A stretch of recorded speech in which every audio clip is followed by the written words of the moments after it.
I'm just like thinking about, you didn't understand the questions. So why would they come to us when they fixed the outage? It's just the way it was worded, like after an outage. Yeah, outage happened and they fixed it. Why would they come to us? If whoever fixed it probably would be where they went. But this is a language thing, I guess, between us. It's during an outage if it's an outage. You're such a programmer. After an outage, the outage is over. It's after. Cheers, mix, click, and code with Boozy Browsing, sipping and fixing the web one cocktail at a time. All right, so today, well, I was holding off on drinking, but I did want to test out. I remember I said that non-alcoholic wines disappointed me. Yeah. And I ended up buying a couple then, and I didn't end up drinking any of it. So I'm going to try this and see. It's a non-alcoholic, alcohol removed. So I don't know how much non-alcoholic it is if it's alcohol removed. There's still a little bit of alcohol in it, right? Yes. Well, usually, most have a little bit. So it's a free Cabernet. Free. I guess alcohol removed takes up the calories too. It's 50 calories. For a wine. Really low. And I want to try it first. If it sucks, I'm going to mix it with seltzer. Nice. So a different one. It's a grapefruit one. I couldn't find a mixer, but I could go get a non-alcoholic beer maybe. I'm going all in on just seltzer. Bubly. Some I actually blackberry got the with exact same one. Bubly. Yeah. Michael Bublé's. It was an ad. Is it really? Is it his? Oh, okay. So they called it Bublé. I used to like that a lot. I have an actual seltzer machine that you can make at home, and they had that little flavor shot thing. And I bought them when I got that. I didn't realize you were supposed to put a drop. I put a think. It just tastes like, like when your flavor is really strong, you get dizzy and get headaches. Oh. It turned out to that. So a little that overpowering. whole thing, I had it for a year and a half, and I still have almost full glass, or it's like shots about this big. I'll show you next time. Let's see. It smells like wine. I'm sure.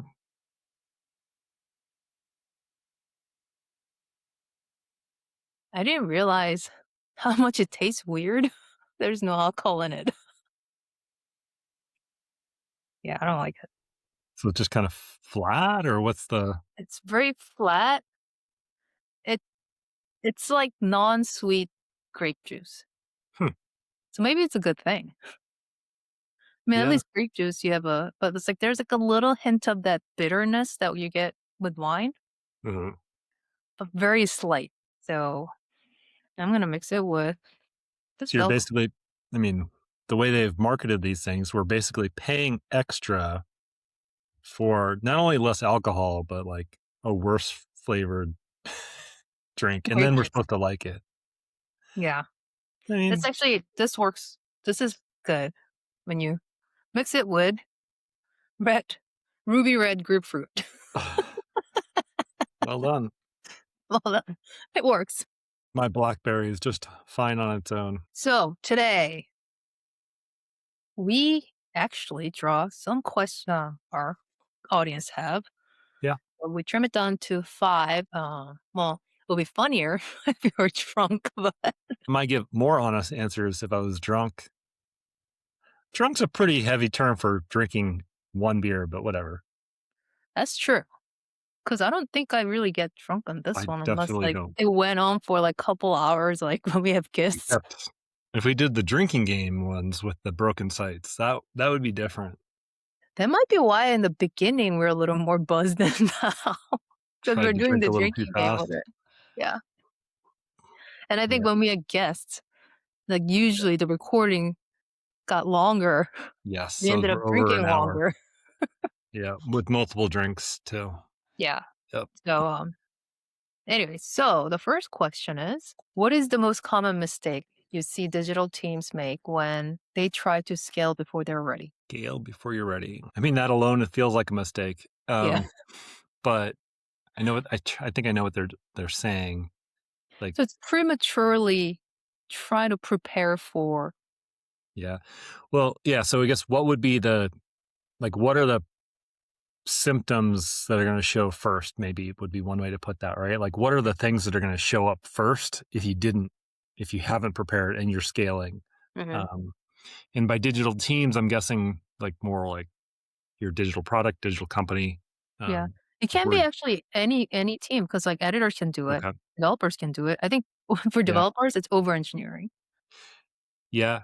I was going to say either that or similar, over tooling, like Uh, grabbing tools to solve everything, right? yeah. Or implementing a tool that you actually adds more complexity Mhm. that your team doesn't need at all Right. at Yeah. that point. And by tools for me, I'm talking about like project management tools, Right. communication tools, the Slacks, the like all the things, and just throwing a bunch of things on because you're having to grow with the team size or with the complexity of your projects. Mhm. Yeah. Like Yeah. not planning that out is a big, big mistake, I think. Yeah. I've seen examples. I'll give 2 examples I saw. One, I actually said this a lot in a joking way that you build a rocket when you need a bicycle. That's like, Mhm. you didn't need any of those for that site or at the state of your site for maybe the next 5 years, Right. which by the time your technology probably needs to be changed anyway. And the other example was actually tooling too, because like, so they set up a process with Jira and all these other tools like management tool with a workflow that's so complex that it ended up spending more time catering to the process than actually doing the work. Yeah. So those are the examples of you're Yeah. scaling before you're ready, I I think think. I think those are also like examples maybe. Mhm. I don't know if this question was around that, but if you've never scaled before, Mhm. then you make a lot of these mistakes, right? Like if you're part of an organization and people in there have scaled before, you don't have to be ready. Like it could just come and you could because they'll know what decisions to make. If you've never like if no one on the team has ever scaled up before, then you're going to make these mistakes like, oh, we need to do this and this, like build the tool, the Jira tool to do all these things. Like, well, the reality is no, just like build it for the next couple of weeks or like what you're doing now and then iterate that way versus trying to build the whole thing up front. Mhm. Because you probably will never use most of the things you're building if you've, because while you're scaling, you're not going to scale forever, probably. Right. Um, Yeah.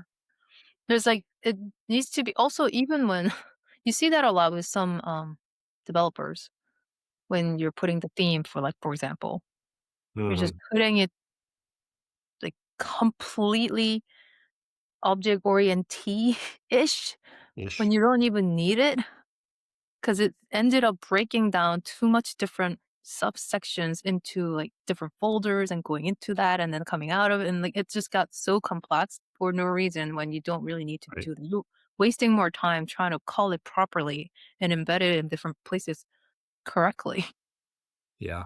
and scoping it correctly too because it's like some people might not understand what you're trying to do. Seen that a lot, um, especially where some people are kind of too computer science minded and without flexibility. I've Yeah. never seen Too that. much theory, Yeah, in theory not a lot of based. real building. So, lesson for that is that you need to be a little more flexible and also be realistic about your current state. You Yeah. might want to think about a year or two out, but by then you might have to rebuild your site or have to change You a lot will. of right because technology changes so quickly, and there might be a better tool that comes out too. Right. So, and then if you make it so complex, it's harder to move on to a different tool. Yeah, that's our 1 cent on that. The next question is, how do you know when a platform problem is actually a people or process problem in disguise? Always assume it's a people problem. Go with that approach and you'll probably be okay for most of the time. Um, I mean, jokingly, but but I Mhm. think that's a reality also. Like most of the time, it's user error, user assumptions, using the tool incorrectly. Mhm. Um, for the most part. I mean, tools do break, especially SaaS tools. They do break. That's different than what I'm thinking of. It's like if it's not sending messages, well, did you change your settings? And Mhm. you're not letting it send messages to you for communication? Like, things like those are a lot of breakages that are user error versus the system. Yeah. The one I was just thinking through because the stuff that I talk about a lot in 10, they're usually workflow issues. Yeah. They're mostly process problems or system problem that you don't have a system. That's I usually call it not a people problem on that end. It's more of a process problem for those. Not the actual bugs or fixed, like the issues that you identify from the platform itself, but the workflow that behind it. Like if you have a broken deployment Mhm. process, that's a process problem because sometimes it's not the people that don't know what to do. Right. It's more like you didn't define it so that people don't know what to do. So those I feel like that's a difference between people and process problems. Yeah, that makes sense. And I think so if we go in that approach, then I think that kind of definition, I think the best way to know if it's a system or process versus a person process, you have to have someone from the outside looking in, Right. and evaluating it. And not like consultant outside, just someone from another department, another kind of group, because the people that are running that process have been running it so long that they don't know any different a lot of times. That's what I see. Right. So Mhm. they've just they've clicked the 5 buttons because they were told on day 1 to click the 5 buttons, Right. but there's a 3rd button, like a button above it that Mhm. they coulda clicked and it would have just done all 5 for them. And, Yeah. so they created a process for this, but no one in that team, let's say, knew to do something different, uh, Mhm. because no one from the other team or know the system. Again, it's kind of both human, like person and system, but that's what processes are. They're built by people or designed by people. Yeah. And then if they're never evaluated by other people, the people just keep doing the same thing over and over.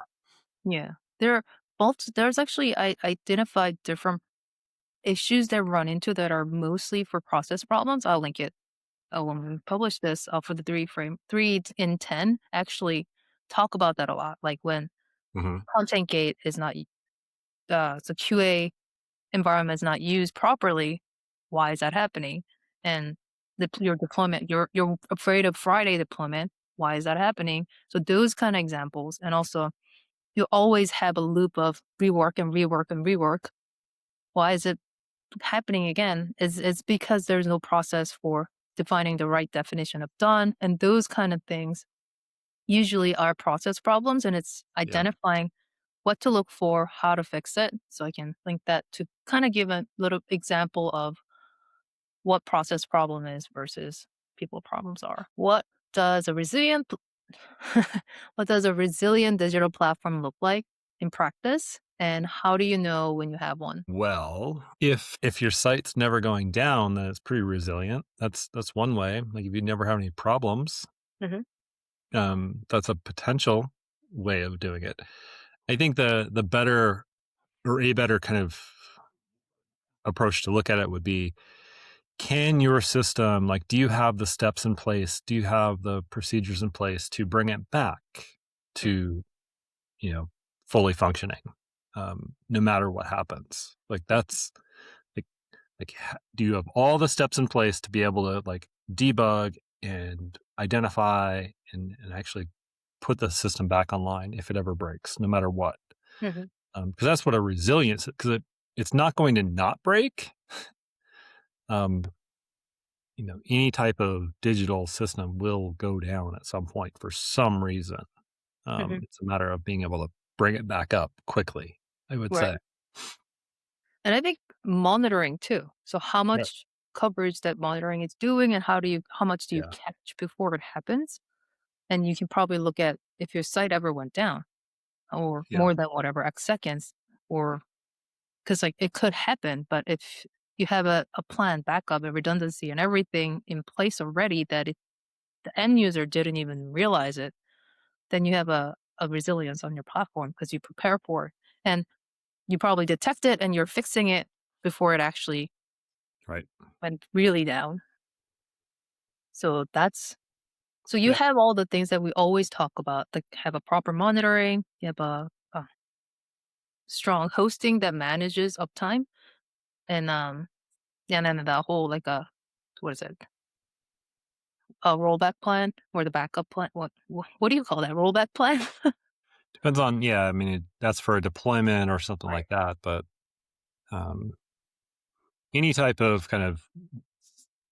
any type of planning for, again, bringing the system back, whether it is your rollback plan, because if, let's say, there was a outage that caused data issues, Mhm.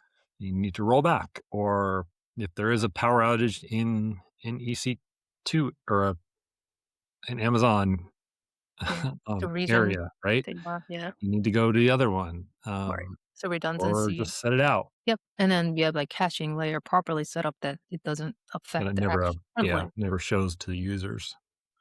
So yeah, have all that in place. I mean, we talk about that in a lot. So like, if you want to get into it, let us know. Then we'll actually get into all the different areas that you can look at. Yep. But just to kind of give you a high level ideas, just making sure that your site doesn't go down or doesn't look like it went down. If it actually did in the back end, but it was short enough that looks like it was not disrupting the actual end users. When a brand comes to you after an outage or a major slowdown, what is the first thing you look for? I would For have wanted a outage, follow-up, they'll say, "Did you change anything?" right? Did you Right. fix the outage? How did you fix the outage? No, no, to get it to go down, like to have an outage, like did you change anything on your end? If not, Well, if what the hosting I company did anything, thing I don't right? understand the question, is it after, like, after they fix the outage, or No, when they have an outage and they oh, came to you. okay. Well, it didn't really say. I'm assuming that they I didn't didn't fix it. understand the wording. Yeah. When brand comes to you after an outage or a major slowdown, what is the first thing you look for? I'm assuming that they didn't fix the outage yet. Okay. Yeah, so like you said, what changed, Right. right? Was there deployment? Was there a content change? Was there a ad, like, campaign that went out that spiked traffic? Right. For sure. Yeah. Something changed. It didn't just, most of the time it does, things don't just go down, especially if they're reaching out and, the hosting hasn't, like, notified them or something weird like that. Right. And sometimes hosting does something and didn't notify them, and we find out that hosting had something. There's some like update, upgrade, or whatever, Right. or there's some regional outage that was on their status page, but they didn't really report it to Yeah. their clients. That does happen. And we Yeah. have to tell them. Yeah. So that's like, that goes from, like, what did we ask them versus if we have access, then what are we looking for? Right. Mhm, Like, we're looking for, again, same thing. What changed? Like, what about this change that caused an outage? Because it doesn't just, sites don't actually go down on their own. mhm, Something does have to change a little bit, mhm. like whether it is a hosting thing or content, or maybe they got hacked.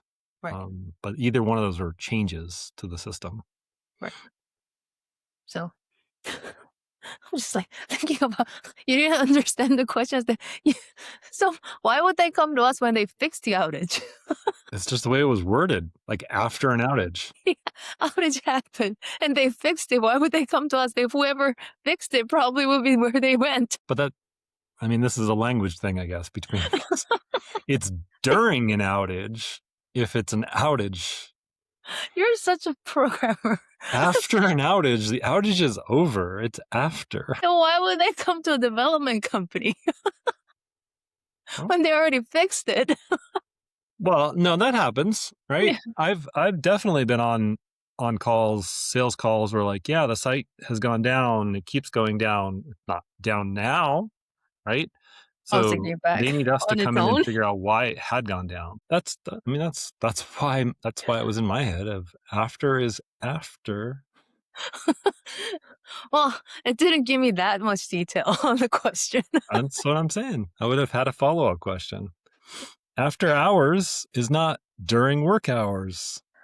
So your question would be, did it Work come is done up after hours. or did anyone fix anything? Anyways, so if it was actually outage and then it came back up and then after they came to us, then what would you look for? Yeah, I'd want to know. Same idea. What did you do to bring it back? Like, what was the change to what did you guys go through Mhm, to bring it back? Because then you're having to figure out like, are those the right steps? Did they do something that made things worse? mhm. Did they roll back data that we now have to like do a diff on and get the new data and the old data, combine it? Like, there's a whole step of things to do depending on what they did to bring it back. Did they just flip a switch and it's like, oh, it's back, we're good? Yeah. So it all comes down to either cases, during or after. It's all about what changed Mhm. and what did you do to change Yeah, it. So like, yeah, it's just troubleshooting to figure out why, what caused it, and um, yeah. if is that cause going to happen again. I All mean, right. I don't know why I didn't think about this before, but now I just send my AI bot to look at the logs and it'll tell me exactly what happened when it happened. Oh, that's true.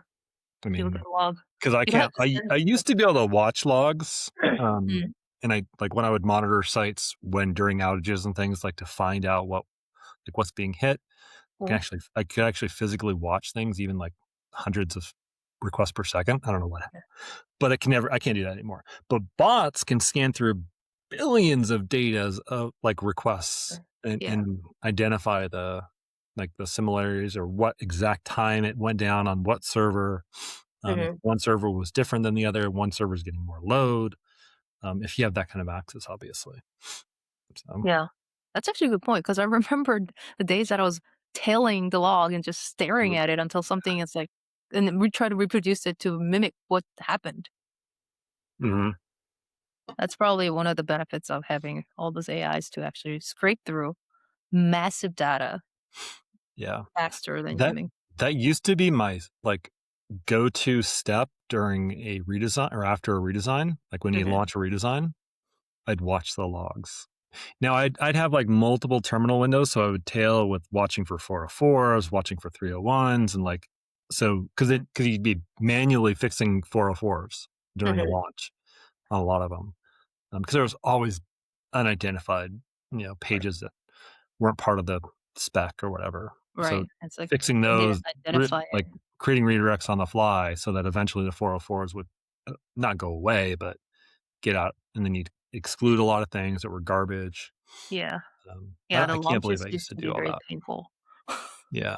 Yeah. What is one thing most engineering and content teams do not talk about enough that has a direct impact on platform stability? I think they don't talk about. Talk about enough. I mean, they just need to talk to each other to communicate. I mean, that's a whole topic on its own. Yeah. Communication between the Engineering and content product team. versus Yeah. engineering or even product and engineering to Yeah. content teams. Yeah. So Um, that's actually a topic of its own because, like, how efficiently and frequently do you talk to each other? Yeah, I mean, that's not the answer to this question, but that's definitely a thing to discuss Right. about communication between those types of teams. That kind of going back to like the process or the person, like that's a big thing with like the content team or the Mm. creation team. They're doing things a certain way because they always, but sit them with a developer, and the developer's like, "Why would you be doing this? Like, can't I'll just build it in, Yeah. an hour and then you'll be never have to do this ever again." That's very true. And then, like, they Yeah. just learn from whoever told them to do, and it turned out that you didn't talk to anyone to you're Yeah. going through a weird way to do this. It's also constantly auditing your process too and communicate that. Yep. Not just auditing is not just for the website. It's like No. also your process has to be audited. I'm sure like there might the editors might be going through 20 steps to publish one thing when you probably needed 3 steps. So, I mean, you can watch my talk on March 20th. I don't know when this is gonna but about 3 framework on what to measure if you're Uh, actually auditing each experiences correctly. That alone will actually help you yeah. because you wanna make sure that you are not wasting everyone's time doing some tedious work that can be eliminated. Good set of questions. Yeah, I mean, we'll do more of those, and when we get more questions and trim it down to the better ones. And Yeah. these are not bad. It's a good topic of its own, but some of these can be like we can probably deeper dive into it on other episodes. And we got to bring back the critiquing websites again. Yeah. How was your I know you were critiquing another website on our previous episode, but did they ever finish and then did it give you a better result? Yes. Yeah, it's doing much better right now. Cool. Yeah, it's almost to the point where it's can do it all by itself. Nice. Maybe we'll I do just need to, if I have some time, I need to find a way to inject some like humor and like make it rip sites apart versus it's kind of PC, not PC, but like, oh, your site could do proper. better if you did this. Like, no, your site sucks. Fix the broken images. Can you do it in like 2 different personality? I don't know. I mean, I didn't. The tool wasn't really to be funny at editing. It was just to be functional Right. originally. But now that it's so functional, I mean, it would be more entertaining to, Yeah. especially since I have to look at these audits. Like, it's one thing if you look, like if you watch one audit, your own audit, but I have to watch like almost every single one of them. So Yeah. it's kind of dry on my side. Can Maybe you this is make a it like personal can you feature talk creep. talk like a pirate and then do this? Then That do would yeah. be that's an interesting approach for sure. Like even give them the option. Like what personality do you want? Yeah. Yeah, that 'Cause- would be funny. Maybe just give that flavor. Yeah. Might be more interesting. Oh, Maybe it was just that one. I don't know if you want to try other wines that are non-alcoholic. I might try the white wine So what's and the like so you said calories were low, but is the sugar content? Does it say anything like that? so there's Does it give you a regular total sugar 7 gram, includes 0 added sugar. well, you would hope. 7 sounds decent. That's a lot, isn't it? I don't For know. 7 gram? Yeah, I feel like sodium 20, soda is like way higher, but I'm not sure. 16 gram of carb. Why would this have carb? It's the sugar carb, so I don't know why it would be higher in sugar or lower in sugar than the carb because I And don't know where else it would come 12% from. juice. It's 12% juice. Well, so it's like a concentrate, and then so it's literally like a frozen concentrate, and then they just made it for you and put it in a bottle and call it non-alcoholic. Well, its description says with its deep ruby hue and bold berry flavors, our Hmm. alcohol removed Cabernet Sauvignon makes any occasion special. Rich berry and spice flavor mingled with dark cherry aroma on the palate, concluding with a delightfully juicy finish. I feel like maybe you just need to compare it with like a really cheap wine and then see if there are better non-alcoholic wines. Like this was actually not it's more expensive than the regular wine I had. And I'm like, is it because That like you was have like I think I bought Blue Moon, and it was like it was as expensive or maybe it was more expensive than the Blue Moon, and it just tasted like orange or like a fruity water, yeah, yeah. So there's which like really no point for drinking those. Like if you want to just drink non-alcoholic, just drink orange juice or stuff. yeah, I mean, the mocktail industry has definitely got us because you're right. Like you could just drink regular, like club soda was a thing and still is a thing. Yeah, Like, yeah. And like just yeah, on its I know own. there's a lot more people that don't drink. Yeah. I respect that, but at the same time, I mean, like if you don't drink, you don't drink. Just own it. Why would you pretend to Well, drink? but there's already other things to drink when you're not drinking, but Right. I think people are figuring it out. Like the price of mocktail and non-alcoholics has kind of gone out of hand, but who knows? Maybe they'll start to get better, different flavors that they didn't have before. Anyways, well, that's the show. It's a good one.